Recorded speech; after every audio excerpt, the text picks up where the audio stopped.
देहरादून से बड़ी खबर आपको बता दें, उत्तराखंड की 3 सीटों पर बसपा ने अपने प्रत्याशी उतार दिए हैं। बसपा ने 3 सीटों पर प्रत्याशी घोषित कर दिए। तो देहरादून से बड़ी खबर आपको बता रहे हैं, जहां बहुजन समाज पार्टी ने उत्तराखंड की 5 में से 3 लोकसभा सीटों पर अपने प्रत्याशियों का ऐलान कर दिया है। इसमें पौड़ी गढ़वाल सीट से धीर सिंह बिष्ट को प्रत्याशी बनाया गया है। टिहरी सीट पर नेमचंद छुरियाल के नाम सामने आया है। साथ ही अल्मोड़ा से सेठपूत नारायण राम को बसपा ने उम्मीदवार बनाया है। तो बड़ी खबर आपको बता दें, बहुजन समाजवादी पार्टी ने उत्तराखंड में 5 में से 3 सीटों पर अपने प्रत्याशियों के नामों का ऐलान कर दिया है, जिसमें टिहरी सीट शामिल है, अल्मोड़ा सीट शामिल है। तो खबर पर ज्यादा जानकारी के लिए लगातार तुषार हमारे साथ बने हुए हैं। तुषार, जिस तरह से देखा जाए अब मुकाबला काफी रोचक होता हुआ दिखाई दे रहा है, जहां यूकेडी ने भी अपने प्रत्याशी उतारे हैं, बीजेपी भी मैदान में है, कांग्रेस भी मैदान में है, और मुकाबले को और ज्यादा रोचक बनाते हुए बहुजन समाज पार्टी ने भी अपने प्रत्याशियों का ऐलान कर दिया। क्या जानकारी इसको लेकर?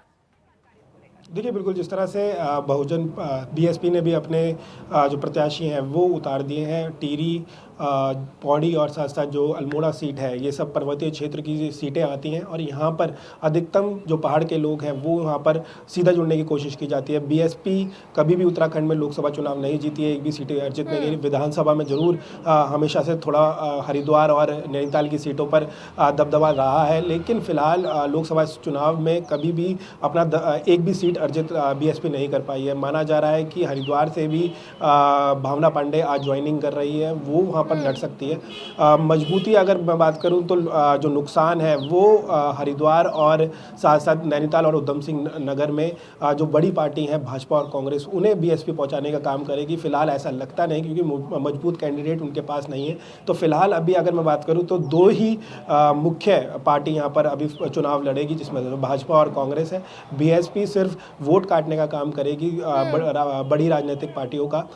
फिलहाल माना जा रहा है कि इनकी भी मजबूती है, कोशिश की जाएगी कि जन जन तक बीएसपी को पहुंचाया जाए और आने वाले समय में, चाहे वो 2027 के विधानसभा चुनाव हो या इसके बाद जो लोकसभा चुनाव हो, उसमें ये कोशिश की जाएगी कि बीएसपी और मजबूती से लड़े और यहाँ की जो लोकसभा सीट है वो अर्जित करने की कोशिश करे। जी तुषार, अगर बात की जाए उत्तराखंड की, तो हमेशा से जो मुकाबला रहा है बीजेपी और कांग्रेस के बीच रहा है, और यही हमने देखा भी है बीते कई सालों में। ऐसे में जैसा आपने भी कहा कि बीएसपी का अभी तक कोई भी सांसद उत्तराखंड से नहीं रहा, और अगर विधायक की बात करी जाए तो एक ही विधायक है, जहां तक मेरी जानकारी है, बीएसपी से। अब ऐसे में जब बीएसपी का जनाधार बहुत कम है, तो वोट काटने का काम जो बीएसपी करेगी, इसका फायदा किसको होगा और नुकसान किसको होता हुआ?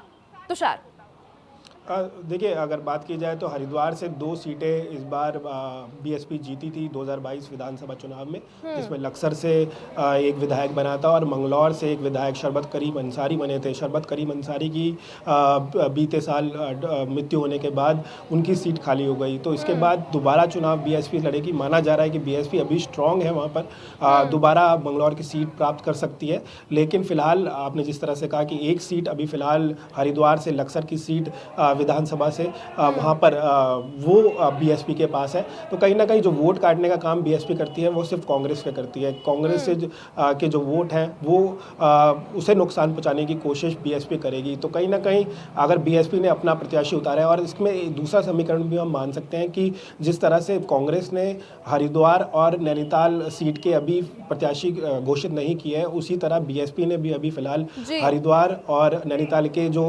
प्रत्याशी है वो घोषित नहीं किए हैं। तो कहीं ना कहीं दोनों के बीच में कहीं ना कहीं डिफरेंस है, और उसके बाद ही जब कांग्रेस इसे फाइनल करेगी उसके बाद ही बीएसपी करेगी। तो कहीं ना कहीं चोट पहुंचाने की कोशिश कांग्रेस को ही की जाएगी बीएसपी द्वारा। तो कहीं ना कहीं आने वाले लोकसभा चुनाव में जो बीएसपी के जो प्रत्याशी उतरे हैं, कहीं ना कहीं कांग्रेस को बड़ा नुकसान पहुंचाते हुए नजर आएंगे। जी बिल्कुल तुषार, तो लोकसभा चुनाव का जो रण है वो और ज्यादा रोचक होता हुआ दिखाई दे रहा है। बीएसपी ने भी अपने प्रत्याशी का ऐलान कर दिया। बहुत बहुत शुक्रिया आपका तमाम जानकारी साझा करने के लिए।